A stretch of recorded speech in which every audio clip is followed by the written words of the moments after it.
Mardi 23 mai, bonsoir à tous et bienvenue dans votre journal. À la une ce soir, des stocks de courrier bloqués à la poste. Le mouvement social des facteurs en est à son 13e jour.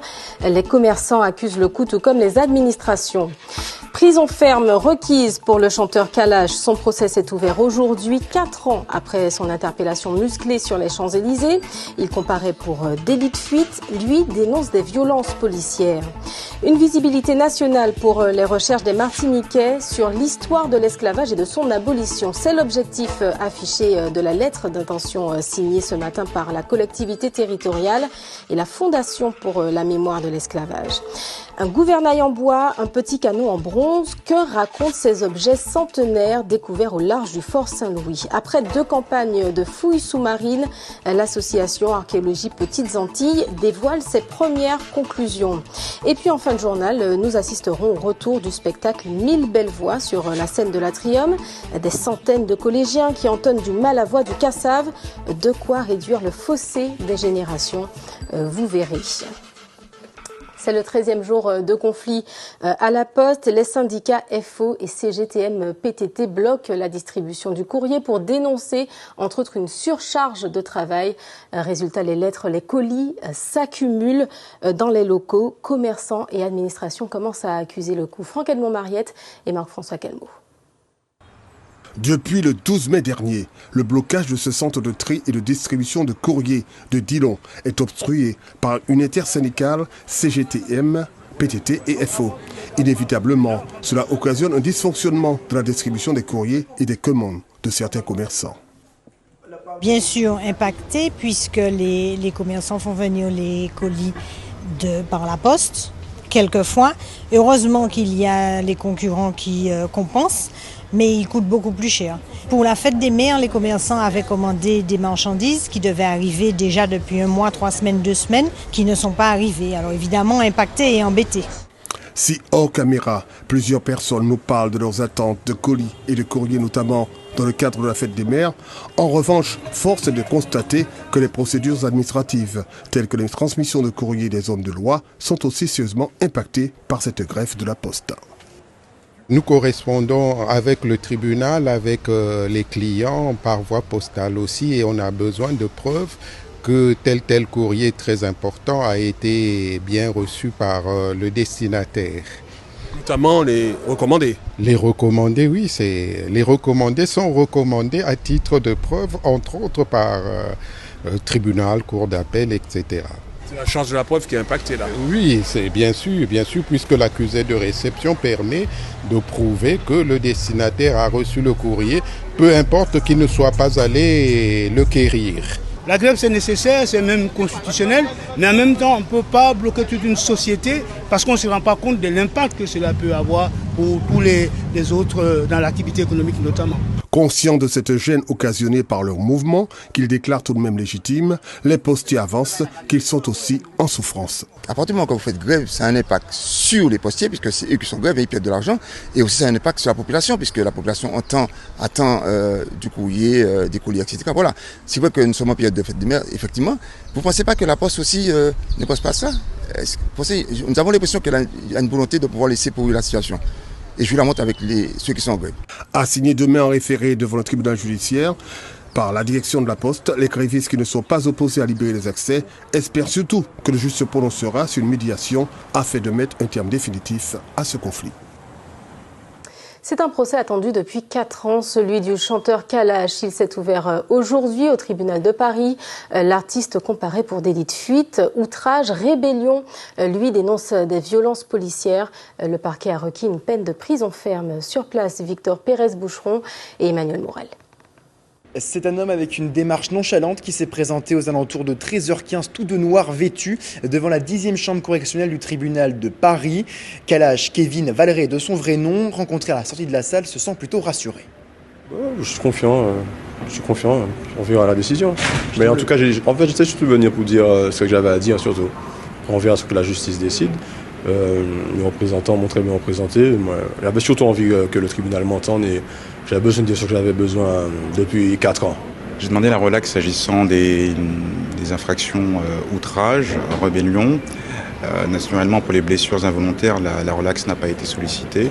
On a indiqué aussi que s'agissant des violences involontaires, naturellement, nous ne contestons pas cela, mais le délit de fuite n'est pas caractérisé. Du côté des avocats des forces de l'ordre, ils n'ont pas répondu à nos questions à la sortie du procès. Le procès s'est conclu 5 heures après. Kalash risque 3 ans d'annulation du permis de conduire et 15 mois de prison ferme. Une visibilité nationale pour les travaux de recherche réalisés chez nous sur la période de l'esclavage. C'est l'objectif de la lettre d'intention signée ce matin par Serge Letchimy et Jean-Marc Ayrault. La Fondation pour la mémoire de l'esclavage réclamait ce partenariat avec la Martinique depuis 2019. Franck Zozor et Eddie Belrose. Une signature pour officialiser les liens entre la Fondation pour la mémoire de l'esclavage et la CTM. Serge Letchimy a choisi la Maison d'Aimé Césaire pour officialiser ce partenariat, une fondation qui a pour but d'effectuer des recherches et de soutenir des projets liés à la mémoire de l'esclavage. Toutes les traces de ce passé méritent d'être préservées. Leur richesse mérite d'être reconnue. Et leur message universel mérite d'être partagé. Une fondation basée à Paris, au musée de la Marine, et qui a pour but de faire découvrir aux Français de l'Hexagone cette partie méconnue de l'histoire de France. Grâce à l'appui et l'engagement de la CTM et la mobilisation de ces institutions culturelles et patrimoniales, cette convention va permettre d'amplifier cet effort et de lui donner encore plus d'écho. Ici en Martinique, mais j'y tiens et la Fondation y tient particulièrement, dans l'Hexagone. Cette signature de convention a aussi été l'occasion pour Serge Letchimy de présenter le projet d'aménagement de la Maison d'Aimé Césaire située à Redoute, lieu où il sera désormais possible de se réunir. Et puis nous allons bien sûr, parallèlement à ça, avoir une construction, un amphithéâtre, pas de grande taille, mais qui pourrait permettre aux écrivains, aux poètes, aux chercheurs de pouvoir y travailler, trouver des documents, des lycéens, des collégiens, des enfants, pourront pénétrer pour y travailler en toute sécurité avec peut-être une 50aine de places pour les petites conférences, centaines de places. C'est dans ce jardin que sera construit l'amphithéâtre d'une 50aine de places. Une maison qui appartient à la ville de Fort-de-France et qui sera donc restaurée grâce à des fonds publics. Quant au partenariat entre la CTM et la Fondation de la mémoire pour l'esclavage, les premiers échanges débuteront prochainement avec la collaboration des chercheurs de l'Université des Antilles. Il y a 4 ans, ce partenariat avait été refusé par l'exécutif d'Alfred Marie-Jeanne. À l'époque, Marie-Hélène Léotin était conseillère exécutive en charge de la culture. Ce qu'elle redoute jusqu'à aujourd'hui, c'est de voir perpétuer une vision occidentale de notre histoire. Elle explique l'importance d'inculquer aux jeunes générations ce regard venu de Martinique. Franck Zozor et Eddie Belrose. Quand il y a les cahiers de doléances en France, dans des villages français qui parlent de l'abolition de l'esclavage, ce sont des prêtres qui ont vécu aux Antilles, qui sont retournés en France et qui ont parlé de ça. Une histoire pas très connue, celle des cahiers de doléances et de la révolte des prêtres. Cela se passe en 1789. Marie-Hélène Léotin est intarissable sur ce sujet. Elle est historienne, spécialiste de la période esclavagiste. Et avec l'une des bibliothécaires du Lamentin, elle échange à propos des ouvrages à connaître. Libre et sans faire. Ce sont des témoignages d'esclaves, des voix d'esclaves. On vous sent toujours aussi excité quand vous voyez des livres comme ça. Non, mais c'est important. Et l'histoire, c'est fondamental. Mais il nous faut construire notre propre mémoire. Construire notre propre mémoire avant qu'elle ne soit déformée par d'autres. Et pour cela, estime-t-elle, il faut aussi lire. Il est intéressant. Mais ça, c'est déjà pour des étudiants qui sont déjà à un certain niveau quand même. Là, c'est vraiment qu'est-ce qu'on peut dire? C'est vraiment, si on veut, de la vulgarisation. Ce sont des petites brochures très faciles à lire, courtes, mais qui donnent l'essentiel sur l'événement. Celui-là, pour le grand public, il est intéressant. C'est facile, c'est illustré. Un enfant de 8 ans peut lire ça. Marie-Hélène Léotin explique également qu'il faut être attentif aux propos de certains hommes politiques de l'Hexagone qui, selon elle, manipulent l'histoire en faisant croire que c'est ce décret du 27 avril 1848 qui aurait aboli l'esclavage. L'acte fondateur de la liberté pour les esclaves de Martinique, c'est l'arrêté du gouverneur Rostolan. Le soir du 22 mai, les esclaves de Martinique ont fait acte d'humanité et de civilisation en mettant un terme à la barbarie esclavagiste. C'est ça notre mémoire et c'est cela qui nous permet aujourd'hui de garder la force et l'espérance dans un monde meilleur. Et pour elle, l'appropriation de cette partie de l'histoire de la Martinique doit débuter à l'école primaire. Il faut qu'on puisse faire nous-mêmes nos programmes, ce qu'on appelle les contenus de l'enseignement. Il faut que cette compétence-là soit partagée avec l'État. Et pour l'historienne, quand les esclaves se révoltent en mai 1848, personne en Martinique ne connaît l'existence du décret du 27 avril, publié au journal officiel à Paris. Le regard de la jeunesse sur l'histoire de l'esclavage, c'est justement le thème d'un documentaire réalisé par Félix Flérin et Hélène-Éloi Blaisès. Il raconte les questionnements de 20 élèves du lycée Paulette-Nardal. Le documentaire a été présenté à l'Assemblée nationale il y a 2 semaines et ce matin aux élèves du lycée. Le reportage de Sanga Fagour et Christophe Arnorin. Des visages attentifs, émus, quelquefois amusés. Bien Doubout, un film documentaire sur les philosophes des Lumières et l'esclavage, auquel ont participé des élèves du lycée Paulette-Nardal. Un travail de recherche et d'écriture qui a duré plusieurs mois. C'était magique, c'était une expérience hors du commun, où on a vraiment pu se découvrir nos ancêtres, notre histoire, et plonger dans les racines de la Martinique. Je suis plus aguerrie sur certains détails dont je n'avais pas forcément la connaissance, sur la façon dont certains se sont battus, que ce soit dans les îles, en France. Et donc maintenant, je sais exactement ce qui s'est passé. Je vais encore faire des recherches et je pourrai en parler autour de moi. Ça m'a permis de grandir personnellement. Ça m'a fait une aventure avec tous mes camarades. Et voir le documentaire, franchement, ça a été génial. Le documentaire raconte l'histoire d'élèves du lycée qui, suite à un cours sur l'esclavage, veulent en savoir plus. Une quête entre terre et mer qu'ils vont mettre en image. Une approche originale qui a séduit l'équipe éducative. Regarder leur histoire en face et l'approcher de façon intéressante pour eux. Ils n'étaient pas passifs, c'est pas une histoire subie, c'est une histoire agie, prise en main et mise en scène. Nos ancêtres africains ont fait aussi un travail de libération et c'est grâce à ce travail de libération que les idées ont aussi évolué en Europe. Donc c'est un film d'équilibre. C'est un film pour équilibrer, puisque nous avons toujours eu qu'un seul discours, qui est le discours abolitionniste, et on oublie cette partie-là. Le documentaire Bien Doubout a été diffusé à l'ensemble des classes du lycée Paulette-Nardal. Ses concepteurs aimeraient bien qu'il le soit aussi dans d'autres établissements de l'île. L'histoire de Martinique se dévoile aussi en mer. Après 2 campagnes de fouilles sous-marines au large du fort Saint-Louis, l'association Archéologie Petites Antilles et les forces armées ont dévoilé aujourd'hui une partie de leurs trouvailles. Parmi les trésors découverts, un gouvernail en bois, un petit canon en bronze. Mais que veulent dire ces vestiges? Caroline Antich-Martin et Marc Balsa. Bonjour, c'est pour vous signaler du début des opérations de recherche sur la caille du fort Saint-Louis. 2e campagne de fouilles pour les plongeurs d'archéologie Petites Antilles. Depuis l'an dernier, avec le soutien logistique et humain des forces armées, l'association explore plusieurs sites sous-marins au large de Fort-de-France. Mission du jour, retrouver les pièces d'intérêt découvertes lors de précédentes plongées. Greg et Gilbert, vous allez plonger sur le Quadra et vous allez donc continuer le nettoyage dans le sondage 1 autour du gouvernail. Pour la 2e palanquée, donc Claude et Renaud, donc vous faites des circulaires avec en surface Damien ou Loïc qui va prendre les points GPS en surface.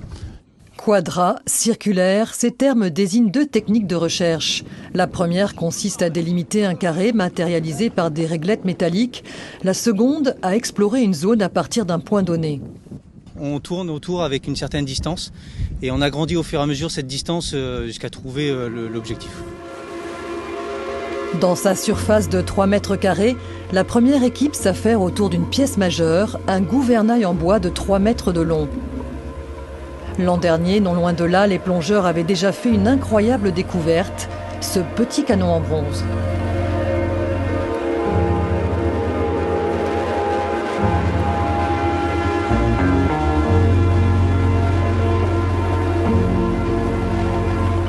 Avec 1000 précautions, les plongeurs dégagent le précieux gouvernail, prennent des mesures, des photos et se posent des questions. Ça va être étudié dans les prochains jours et dans les prochaines semaines et puis on pourra en dire plus, mais ça a l'air d'être le gouvernail d'un navire ancien en bois et donc peut-être du début du 19e siècle.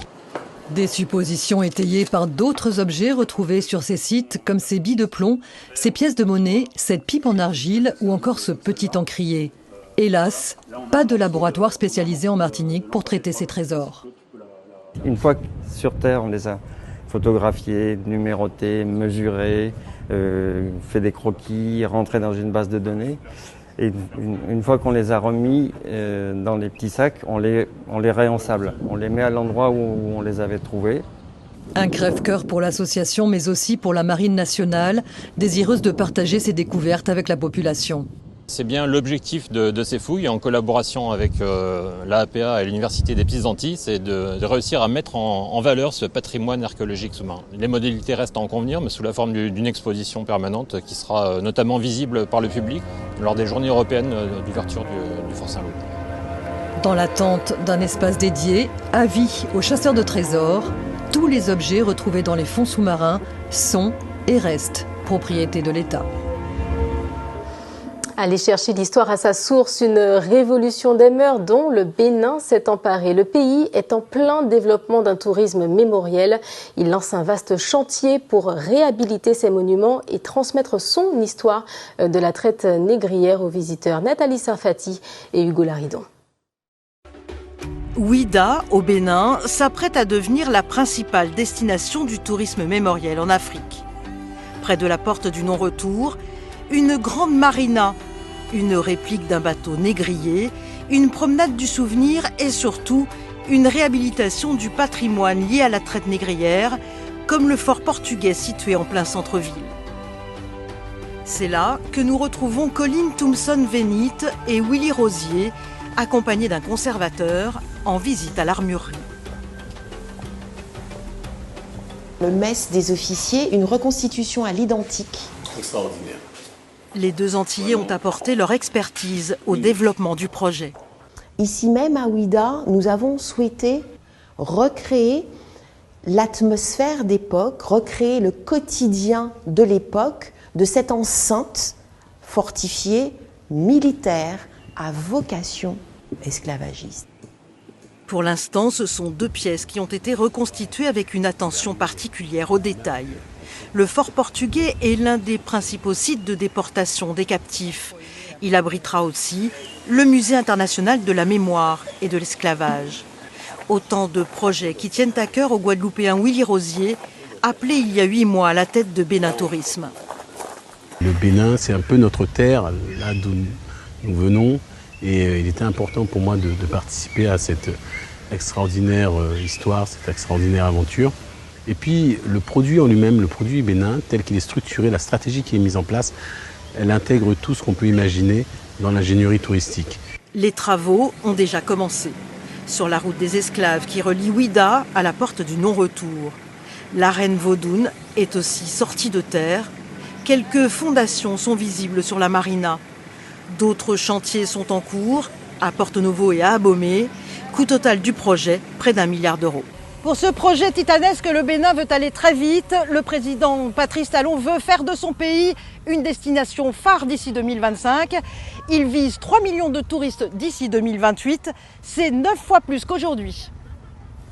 Allez, prenons la direction de la Guadeloupe à présent. Un corps sans vie a été découvert ce matin sur la plage de Goyave. C'est le 2e échoué à cet endroit en 48 heures. Tout porte à croire qu'il s'agirait d'un des 3 marins dont l'embarcation avait chaviré jeudi dernier au large de Capesterre-Belle-Eau. Michael Bastide s'est rendu sur place. C'est en début de soirée que le corps du 3e plaisancier a été retrouvé sur la plage de Sainte-Claire à Goyave ce dimanche. Ce sont des riverains qui ont fait la macabre découverte après qu'un couple de promeneurs ait donné l'alerte. Moi, je suis place tout de suite. On a constaté que sans ce jour-là, troisième boucle là, quoi, troisième victime là. Qui j'en senti? Ben, ça fait moins mal, mais un sentiment soulagé en même temps. Voilà, parce que quand je dis pas ni affaires moun pas dormi encore, pas ni affaires moun ka veille bot la main encore, voilà. 2 gendarmes, rapidement dépêchés sur place, vont alors veiller sur le corps jusqu'à l'arrivée du médecin légiste. Plus tôt dans la matinée, c'est le corps du 2e plaisancier qui avait été retrouvé. Pour rappel, c'est dans la commune de Capesterre-Belle-Eau que l'embarcation avait fait naufrage avec à son bord 4 hommes. L'un d'eux avait réussi à regagner le rivage à la nage et donner l'alerte, sain et sauf. Le corps du propriétaire du bateau est le premier à avoir été repêché vendredi dernier. C'est un vrai drame de la mer. Il y a beaucoup d'émotions aujourd'hui puisque ce sont des personnes que nous connaissions toutes et tous au niveau de la commune de Goyave. Et donc pour rappeler encore les règles de prudence, ce sont 3 vies qui sont parties aujourd'hui. C'est un véritable fléau en pleine fleur de l'âge comme on dit. Mais franchement je suis assez ému par cette situation. Un drame qui plonge plusieurs familles dans une profonde tristesse et qui rappelle l'importance de respecter les consignes de sécurité en mer. Elle est martiniquaise par sa mère et a fait ses premiers pas à Cannes cette année. Sandra Parfaite était à l'affiche du film Conan, sélectionné dans le cadre de la quinzaine des cinéastes. Alban Lucien et Mourad Bouretima l'ont suivi dans cette journée unique. Regardez. Bon J'ai tellement hâte. Ouais, j'espère que ça va te plaire. Je suis sûr que ça va me plaire. Ouais. Je rigole. Bon, mais c'est super.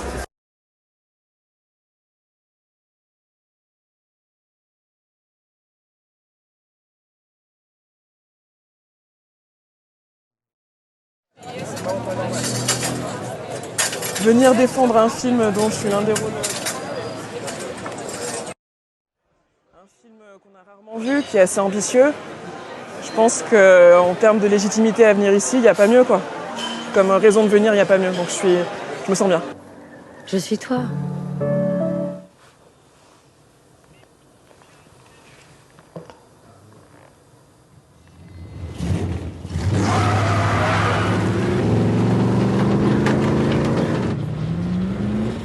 Pas de son, décidément.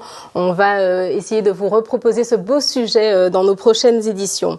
Pour finir, 1000 belles voix sur la scène de l'Atrium. C'est le grand retour du spectacle après les années Covid. 40 établissements scolaires publics et privés y participent. Des centaines de choristes interprètent du Malavoie, de la Perfecta ou encore du Cassave. Une façon pour l'Académie de transmettre cet héritage local aux jeunes générations. Fabienne Léonce et François Marlin. Ambitions, beaucoup de films.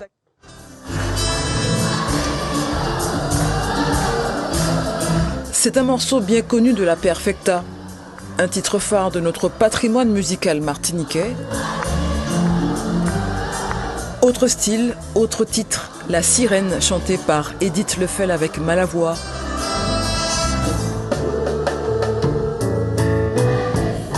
Une rumba antillaise composée par Loulou Boislaville, reprise par ses collégiens.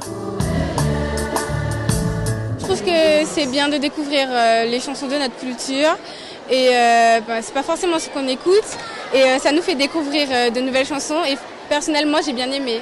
C'est le genre de musique que j'écoute parfois et ça me rend ravie de les développer sur la scène. C'était magnifique, c'est vraiment une expérience qui me ravit. Je suis très contente d'avoir participé à ça parce que c'était un rêve, on va dire. Je peux apprendre en chantant le créole. Être sur scène aussi, c'est intéressant?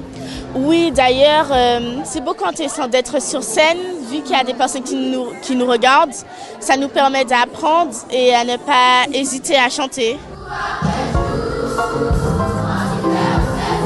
Cette rencontre a été orchestrée par l'Académie. Inspectrices, enseignants d'éducation musicale et du chant choral ont été soutenus par un ensemble de musiciens et de chanteurs connus.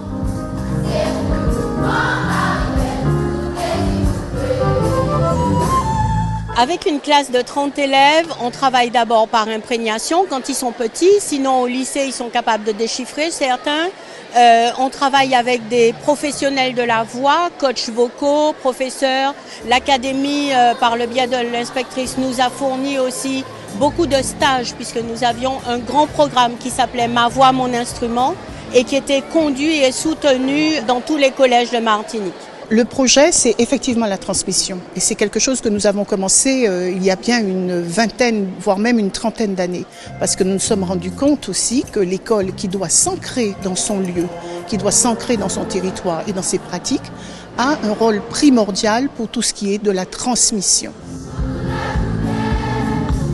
Une grande chorale, un hommage appuyé à Paulo Rosine et Malavoie, à Jackie Bernard et Falfret, à Jean Turnal et la Perfecta, à Jacob Desvarieux et Cassave, pour leurs œuvres intemporelles.